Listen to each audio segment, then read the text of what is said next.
Hey there, super sober heroes. It's your host, Sober Steve, the podcast guy. And before we jump into today's episode, I want to take a brief moment to ask for your help to shape the future of Gay A. Over the years, this podcast has grown and evolved as I've grown in my sobriety. And recently, I've been investing wild amounts of time, money, and energy to find ways to level up this podcast so it can get heard by the people who need to hear it. I want to take a brief moment to check in with all of you, though, to see what you love about the current show and what could be better as I'm growing and moving forward. In the show notes is a 3 to 5 minute survey for you to complete. I kindly ask that you pause this episode and take the time to complete it if you haven't already. You are kind enough to give me 20 to 40 minutes of your time each week when you listen to these episodes, and I want to make sure it's time well spent. So please let your voice be heard. Thanks, SoberPod, and enjoy the show. Okay, so it's kind of funny. I haven't been asked that question ever. So I knew I was destined to do something great. I didn't know what it was. And I've said many times over, I wake up one day when I was 13 that I wanted to be on a sober living or open a treatment. I didn't know what it was. I thought it would be doing something in law. That wasn't my cup of tea. I know it needs to be with giving back to the communities, and then events, life, time, and everything kind of led us to Rainbow Hill Sober Living, and then now Rainbow Hill Recoveries. Hey there, super sober heroes. It's your host, Sober Steve, the podcast guy, here today with 1,054 days of sobriety. And I am so grateful for the amazing and wonderful time that I had in Los Angeles. And I am also very excited to share with you this amazing interview that I had with Joey from Rainbow Hill Recovery and Rainbow Hill Sober Living right before I left for Los Angeles. And they merge in a funny way because as I go into sharing with you all the things that I'm grateful for about my Los Angeles trip, it starts with Joey as well, because days after we finished hitting record, where I was recording from my studio here and he was over at Rainbow Hill in Los Angeles, I flew over to Rainbow Hill about a week later and got to be on his show, Totally Sober, and get to meet him and Andrew and the amazing team there. And they were as wonderful in real life as they were and are working together on the podcast and behind the scenes. I'm so grateful for them. I am also very grateful for Joey for gifting me a little bit of Rainbow Hill swag in my white sweatshirt, because it totally saved my ass. Even just that day on the ride home, as I realized that it gets really cold at night in Los Angeles for this Floridian who is used to the temperature not changing as drastically when the sun goes down. So I would have been very cold all week long, anytime after 7 or 8 o'clock if it wasn't for Joey. And from there, the rest of the award show, the Ambies, was awesome and the conference was great. Although I do have to admit and be vulnerable for a moment that it did start off with a little bit of imposter syndrome.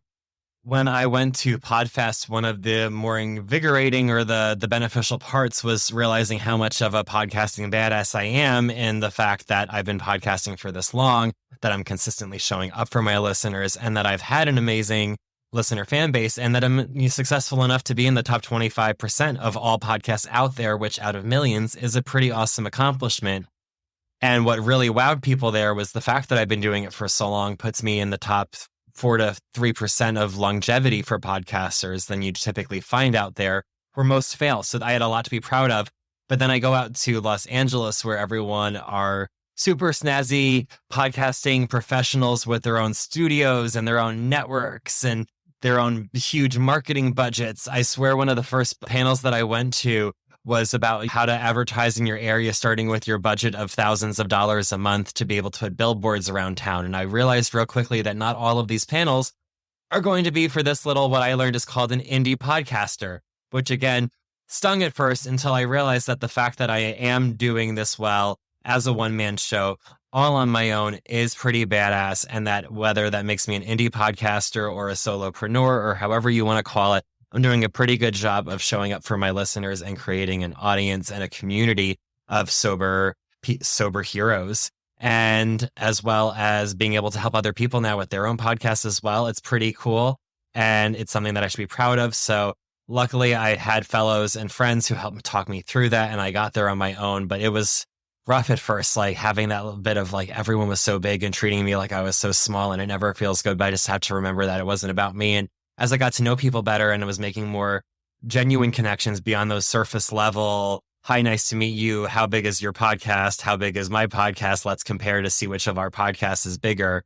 Once you get past that and actually get to know a lot of the people at the conferences, I ended up having a really amazing time and made a lot of really cool connections, as well as getting to meet fellows in the evening and getting to see the Tom of Finland house, which was also part of gay history. I'm very privileged that I got the chance to see, got to see an artist with some amazing work and hear some music. So that was a good night. That, again, was unexpected and definitely a gift of sobriety. The entire trip was. And then the confidence that I had when I left the conference on Friday and had 5 or 6 hours to kill.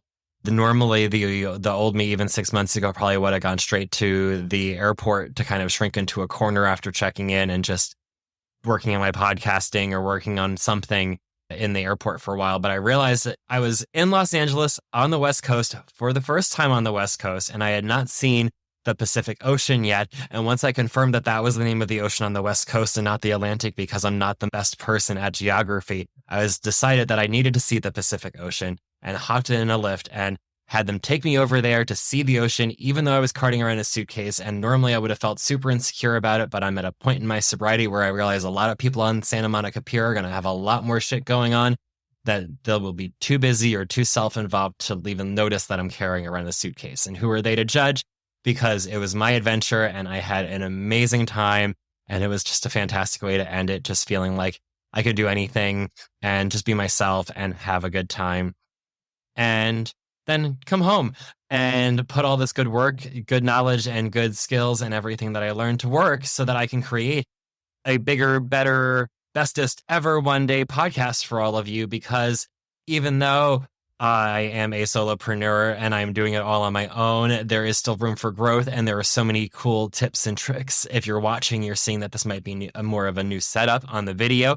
And if you're hearing it, you might even notice that the sound is a little bit better than what you've been used to recently. As I transitioned from audio to video, it did compromise some of my audio integrity a little bit, but I have put systems and methods in place to help counterbalance that now, so you can get back to the silky smooth sound of my voice that you've all come to know and love when you hear interviews from Sober Steve, the podcast guy. With that, let's head on over to my interview with Joey from Rainbow Hill Recovery. Hey there, super sober heroes. It's Steve here with Joey. Hey, Joey. Hello, how are you? Thank you again for having me. Yes, well, the door is always open, but it's been a few months since you've been, and recently we've had the big switch to video, so people can not only be hearing you, they can also be watching you. Yeah. Well, thank you. I hope I look okay. Am my camera ready? Always. Even when we weren't, you were always camera ready. So. Why don't you share what's been going on with you and your world for the past few months? Yeah, so since the last time we talked, it has been a while. So there's been a lot of movement in the right direction with Rainbow Hill Recovery. As of December 1st, we got our DHCS certification, and that's our Department of Health and Services, which means that we are finally able to bill insurance. Before, we were very limited with who we were able to help because insurance is a very tricky thing to deal with. But we did get our Joint Commission, which is an accreditation within the first week of opening back in June of last year. And we've been scholarshiping clients because we didn't want anyone to not be able to come to our program. But long story short, we're good. We accept most out-of-network benefits, and we do still scholarship. And our newest mission is to make sure that the public knows about our affordable prices and that we do work on the sliding scale. So we've been really pushing. Excellent. I'm a huge fan of sliding scale. I know there was a time when I was getting acupuncture regularly, and I was only able to get those services regularly thanks to the sliding scales that were being offered. So, that's excellent. And sounds like it's been great. Then how about your personal life? How's it been going? My personal life has been amazing. It's been I'm exhausted. I'm tired. It's been go. But I wouldn't want to be doing it with anyone other than my husband, Andrew Fox. I think we make one hell of a team. And I'm still in the process of learning how to separate work from personal life because I have an issue with turning it off. But I thoroughly enjoy it. We started learning more about surrogacy. So that's something that Andrew and I have been talking about for a long time with what we want to do. So we went to a seminar the program was called pave. Very informative. And yeah, so that's the next step that Andrew and I are looking into doing. So children, little munchkin. Excellent. How exciting. Well, that is wonderful then on all fronts. Oh, and in terms of one of the newer concepts that I've been playing on with the show is a sober hero. And so I thought having you back on right away, because when I first got sober and you were one of like the first guests I came on, that I was like, oh my God, he's so huge because he does all this amazing sobriety. Like you are a sober hero to me and you have been. Well, but what does the term sober hero mean to you? The term sober, oh my God, I can't even say sober hero to me is someone who leads with authenticity and truth and does not mind ruffling up to others. Because I'm a huge Marvel and DC fan, mainly Marvel though. But there's always, the good guys always, piss off the bad guys and the villains. So we're currently doing that, and we've been very vocal what our mission is. We don't mind calling out programs for doing things they shouldn't be doing. So I think someone who's sober and a hero is someone who stays true to who they are, their mission, and they don't change because of the market. So I definitely agree. It definitely, a lot of times people hear like hero and they almost feel like it needs to have a certain level of perfectionism. But as you know, with like Marvel and DC stuff, mostly Marvel, like superheroes are normally far from perfect. But what we are doing every day is trying to make a difference and make an impact and fight the fight. And we all have one hell of an amazing origin story. Yes. So the metaphor of being a superhero, I find very fascinating, especially with sobriety, because we have two roads we can go. I don't like the word villain, but we could turn into a villain, or we can become a hero. So the choice ultimately is ours. So I think there's weight in what you're doing, and you're a hero of mine. So, well, thank you. Excellent. And who are some sober heroes that you've looked up to in your road to recovery? So one of which is probably it's in the treatment world. His name is Manny, and he is the founder of La Fuente, which is an LGBT program specifically. And they're like the OG queer community, queer treatment provider. So I do look up to him tremendously. He's sober. I don't want to misspeak, but I know he has decades of sobriety. Wow. So he's somebody that I definitely look up to, and he was able to pave the way for programs like ours to exist. So good old Manny Rodriguez.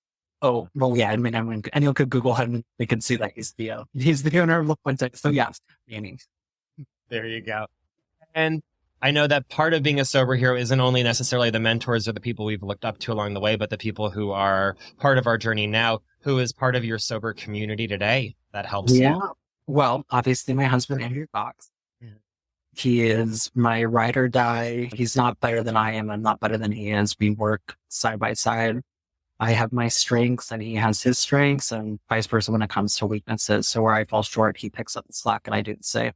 And definitely everyone at our team here at Rainbow Hill Recovery and our amazing staff at Rainbow Hill Sober Living, we would not be where we are today without everyone's help. And I think sometimes that message gets lost. One message that we do talk to our clients about is, how do you think somebody gets from point A to point B? Or if they're really successful, they have a whole village literally behind them who help them get to where they are today. And I did an interview recently with Shout Out LA.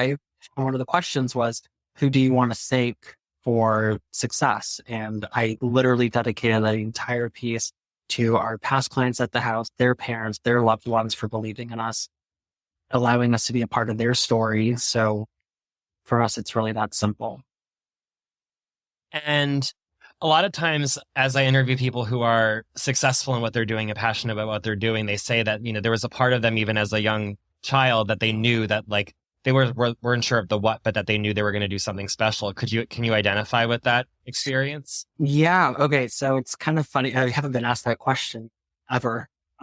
So I knew I was destined to do something great. I didn't know what it was. And I've said many times over, I wake up one day when I was 13 that I wanted to be on a sober living or open a treatment center. I didn't know what it was. I thought it would be doing something in law. That wasn't my cup of tea. I know it needs to do with giving back to the communities, and then events, life, time, and everything kind of led us to Rainbow Hill Sober Living, and then now Rainbow Hill Recovery. So I'm very passionate about what we do here. Everyone, our clients are like our super children still. So I love it. Excellent. Yeah, well, I love hearing it. I actually was inspired. I thought of that question because I just started RuPaul's book, and he was talking about like how he felt that way. But I've also from a lot of mentors, like people who are great, like oftentimes were like, I knew I was going to be great, I just didn't know how. Or so that's awesome that you have that experience. Like a pinch me moment, like it's happening. Because with Rainbow Hill Sober Living, we always knew that was just the start. That was always the start. And how we were going to get from the house to having a treatment center, we were going to figure out along the way. And then with our treatment center, this is just what we call we're in phase 2. So we have the next 10 years planned out. How we're going to get there is another question. And we will face challenges and we will have people telling us we can't do that. We can't do this. We're going to prove them wrong again. So we always knew that Rainbow Hill Sober Living was just the start. So yeah. Excellent. And without giving any spoilers on phase 3 that you might not want to give, how far into phase 2 would you say you are right now before you have a next big thing? We're at almost a year in with phase 2 because we opened in June. What I will say and what I can say with the current phase that we're in is that because we do not provide housing for treatment, there's a whole gray area, murky waters with that whole world and realm. Our sober living and our IOP are unattached. Different LLCs, different companies. We're currently in the process of battling against ourselves for our own trademark because of the word. Long story short, it's going to be perfectly fine. But we're going to be able to then have housing for clients specifically who go to Rainbow Hill Recovery, which is amazing. And it's, going to happen very soon, I hope. We learn so much about ourselves through our own recovery journey, but what's something that you've learned about yourself in your work in recovery that you might not have experienced if you were in the work that you're doing? Oh, I have a lot of patience. And I know that we want instant gratification. I've learned to be patient myself. And I've also learned that there is a right way to do things and there is a wrong way to do things. And the right way will always, always, always win, but it will take a lot more time. And I'm a firm believer that everything does happen for a reason. And if something happens to take longer than expected, then so be it. I have patience. Patience is certainly something that's important, I feel like. And then most of us could use a little bit more of that instant gratification is something we chased after for some time. And in terms of also having a lot of work in recovery and working with your husband, you said like you're the one who has trouble separating the work from the personal life. What does that look like? Yeah, I have issues turning it off, especially when I get home. And like we like to have designated days off, but it doesn't really happen. We would like to have a Saturday or Sunday. Then this past weekend, we weren't able to take a day off, but we kind of signed up for that when we got started. But it's more about like the quiet hours within our own home when we're like watching a movie. Maybe I could do a lot better and not have a freaking brilliant idea pop up in the middle of my head during like a really tense scene. Like, oh wait, hold that thought. So it's something that I'm working on, and I think I will continue to work on for a while. And I have an amazing husband who understands that I'm trying my best. So I need to learn how to turn it off. Yeah, I can definitely relate to that. And luckily, like my husband right now has his own things as well, where if we're both, even when we're together, we're oftentimes like working on our own separate projects. We're just sharing space together. So what kind of routines do you have as a couple to help make sure that you have that time with each other? He makes me dinner every single night. So I'm very fortunate and I love his cooking. And we watch our shows like ritually after, I think we usually start like 10:30 p.m. and then we stay up a little bit later. But we have like, that's our nightly thing. So we'll have dinner and then it's time to go to bed. We'll watch whatever show we're binging with pups and do it all over again the next day. So very, very vanilla. And I love it. I was going to say that depending on how spicy his cooking is, it could be as spicy as you'd like it with that routine. What would you say if it was the perfect meal with the perfect show right now? What would that be for you? Oh, okay. Well, his home cooked salmon he makes these really good Brussels sprouts and greens. I don't know. They're like long green things. Green beans. Yes, those are green beans. Green beans. And then right now we're hooked on Queen of the South, which is kind of like badass. it's about Narcos. I mean, I don't know what it is about shows with, drugs, cartels, being sober, but I mean, that's the current one that we're on. And then once he falls asleep, though, I do turn it off and I switch to Avatar. So I've been watching Avatar. There you go. We are, I think, 2 or 3 episodes into that, but it's definitely on our list. And my husband watched all the cartoons. He's like very excited that it was renewed for seasons 2 and 3, and was very happy. I think I'm on episode 5 now. I don't know the source material, so it's definitely like a different experience watching it with him. Like, I'm glad he can explain it to me. You didn't watch Avatar growing up? Oh my God. Missed it. So I'm being schooled right now. There are a lot of important life lessons. Well, I look forward to seeing them being recreated today. Yes. And in addition to your nights together, what is something that you consider special that you two do together, perhaps maybe monthly or quarterly? Well, going out to dinner is also really nice. I like to be spoiled from time to time. I think I don't, but he knows I do. So I think having that nice experience outside of not a work lunch or a work dinner, but just the two of us, phones off, the house could be burning down. That's why we have amazing staff there. So we can actually enjoy each other's company. So it's nice to do that.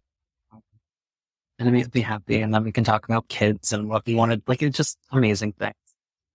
That's excellent. I like the simple things.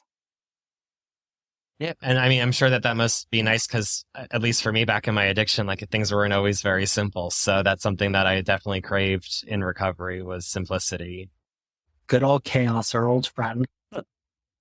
And any advice for people who are in relationships that might be having some stress that, maybe you've learned, a wise tool or tip or trick or a bit of advice? Yeah. One piece of advice that was shared with me from my amazing therapist was when you're in an argument or you're heated, just like a soda bottle, when you shake it up, fizzes up, you don't want to take the cap off because once the soda comes out, it's all over the place.